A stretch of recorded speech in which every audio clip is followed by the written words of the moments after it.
பங்கு வச்சுட்டு ஸ்டைலா நண்பர்கள் படை சூழ வர ஆண்கள் கூட்டம், தலை நிறைய பூ வச்சுட்டு வர பெண்கள் கூட்டம், இப்படி கூட்டம் கூட்டமா குடும்பமா போய் பார்த்த இந்த திரையரங்குகள் இப்போ சுதி எழுந்து போய் கிடக்குது.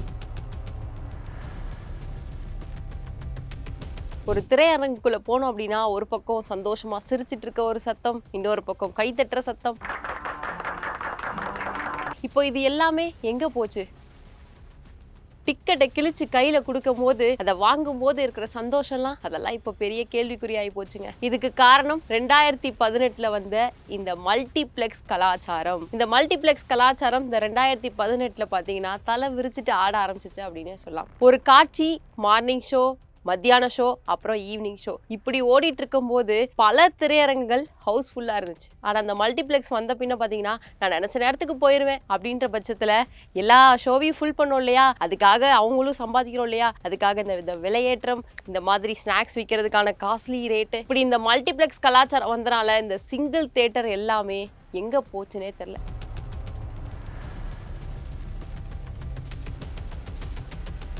கிட்டத்தட்ட இந்த 2021 25க்குள்ள எவ்வளவோ தியேட்டர்ஸ் மூடிட்டாங்க. இதெல்லாம் பார்த்தா இப்ப வெறும் மெமரிஸாவே போயிடுச்சு இல்லையா? இப்படி நிறைய திரையரங்குகள் மூடப்பட்டுச்சு.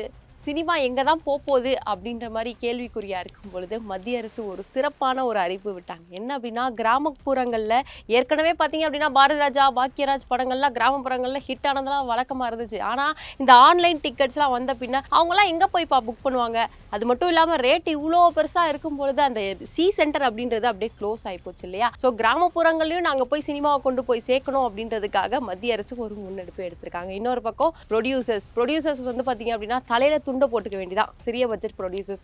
ஏன்னா பெரிய பட்ஜெட்டுக்கு நிறைய சப்சிடி கிடைக்குது, அவங்களுக்கு எல்லா சலுகையும் கிடைக்குது. அதே மாதிரி வாரத்தில் அந்த 4 நாள் ஷோ வந்துட்டு ஃபுல்லாக போகும் அப்படின்றனால அவங்க எப்படியாவது போட்ட பணத்தை எடுத்துடுறாங்க. ஏன்னா ரிச் ப்ரொடியூசர்ஸ் வேற நிறைய இருப்பாங்க. இந்த சிறிய பட்ஜெட் எடுக்கிற ப்ரொடியூசர்ஸ் எல்லாமே தலையில துண்டை போடுற மாதிரியான ஒரு சிச்சுவேஷன் இருக்கும் பொழுது அவங்களுக்கு ஹெல்ப் பண்ற மாதிரி நிறைய நாங்கள் வந்து சப்சிடிஸ் தரோம். அப்படின்றது மட்டும் இல்லாமல் இந்த சினிமாவை மாடரேட் கல்ச்சர்ல கொண்டு போகணும், அதாவது உலக தரத்துக்கு நாங்கள் கொண்டு வரணும் அப்படின்றதுக்காக ஏஐ டூல் வேணுமா நாங்கள் எதுனாலும் தரோம் அப்படின்ற மாதிரி சினிமா கலாச்சாரத்தையே நாங்கள் வந்துட்டு ஸ்பெஷலாக கொண்டு வர போகிறோம் அப்படின்ற மாதிரி சூப்பரான முன்னெடுப்பு.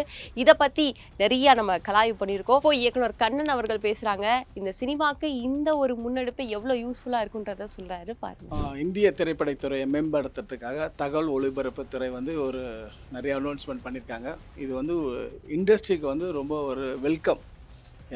ஆல்ரெடி நாங்கள் வந்து சஃபராக இருக்கிற ப்ரொடியூசர்ஸ், டைரக்டர்ஸ்க்கெலாம் வந்து இது ஒரு பெரிய ஒரு வரப்பிரசாதமாக நாங்கள் எடுத்துக்கிறோம். ஏன்னா வந்து விர்ச்சுவல்ஸ் பற்றி அவ்வளோ அழகாக நம்மளுக்கு சப்போர்ட் பண்ணுறாங்க. இந்தியன் சினிமாவுக்கு வந்து அது வந்து இனிமேல் வர காலகட்டங்கள் ஏஐ காலகட்டங்கள், அதுக்கு வந்து இந்தியன் கவர்மெண்ட் வந்து இந்த அளவுக்கு சப்போர்ட் பண்ணுறது, இண்டஸ்ட்ரியில் இருக்கிற ஒவ்வொரு டெக்னீஷியனுக்கும் ப்ரொடியூசருக்கும் நெக்ஸ்ட் லெவலு. இதுக்காக மத்திய அரசை வந்து நாங்கள் மனசார பாராட்டுறோம். அண்டு வந்து சப்சிடி தராங்க. நிறைய படங்கள், திரைப்படங்களுக்கு நல்ல கதை அம்சமுள்ள ஒரு படங்கள் எடுக்கும்போது அதுக்கும் வந்து அவங்க சப்போர்ட் பண்ணுறாங்க. உண்மையிலே இதை வந்து நம்ம தமிழ் இண்டஸ்ட்ரியில் இருக்கிற ஒவ்வொருத்தரும் இதை நம்ம யூஸ் பண்ணிக்கணும். எல்லாருக்கும் இது நல்ல விஷயம் நான் நினைக்கிறேன். இந்த முன்னெடுப்பு ப்ரொடியூசர்ஸ்க்கு யூஸ் ஆகுமா அப்படின்றத சொல்கிறாரு திருமலை. இதுவே 2-3 கிரவுண்டு இருந்தால் கவர்மெண்ட்டே நம்மளுக்கு வந்து சப்சிடி கொடுக்குறாங்க. அது மட்டும் இல்லை, லோன் கொடுக்குறாங்க. 3 கிரவுண்டு இடம் இருந்தால் ஒரு வில்லேஜில் ஒரு மினி கல்யாண மண்டபம் கட்டலாம்.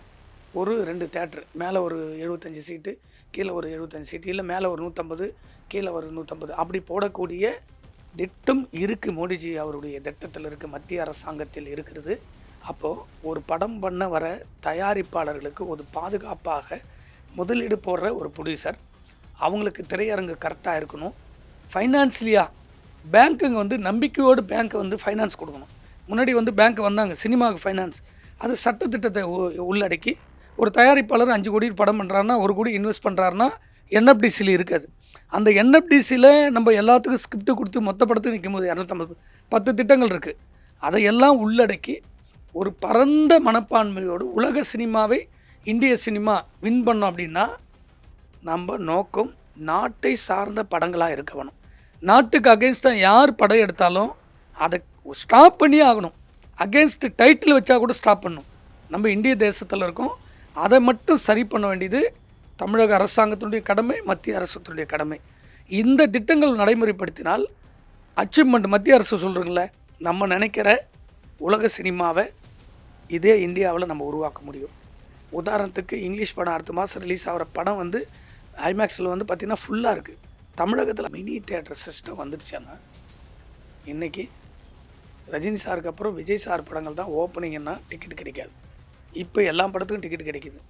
பட்ஜெட் தேட்டர் அது வந்துச்சுன்னு வச்சுங்க, மக்கள் எங்கே போவாங்க? மாலுக்கு போக மாட்டாங்க. பட்ஜெட் தேட்டர் போனால் ஆட்டோமேட்டிக்காக மால்கார் அவங்களே கம்மி பண்ணிவிடுவாங்க. அதையும் சரி பண்ண வேண்டியது அரசு தான். அதை யாருமே ஒரு தயாரிப்பாளர் டிசைட் பண்ணுறதே இல்லை. தேட்டருக்காரங்க டிசைட் பண்ணுறாங்களா இல்லை விநியோகஸ்தர் டிசைட் பண்ணுறாங்களா? ஆனால் அப்படி விற்கக்கூடிய டிக்கெட்டுடைய பணம் வந்து ப்ரொடியூசருக்கு போதானா போகிறது இல்லை, அதுவும் போய் சேரலை. அதுதான் இங்கே நசுக்கப்படக்கூடிய எனும் தயாரிப்பாளராக இருக்காங்க.